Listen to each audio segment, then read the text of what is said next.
we are having a tea party, and this is my collection for this year.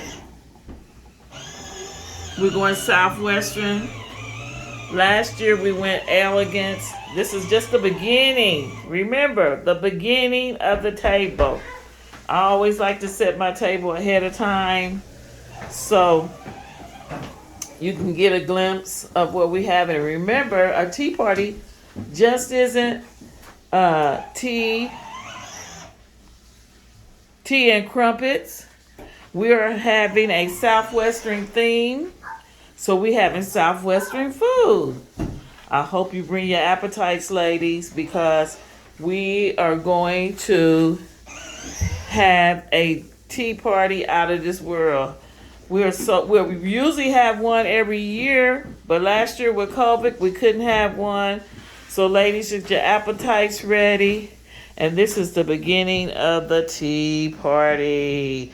Aren't those dishes pretty? I'm going to scan them so you can get a real good look. Look at the cups.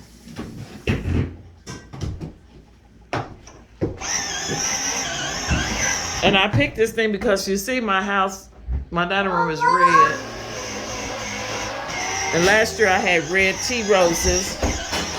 So this is the rest of the collection.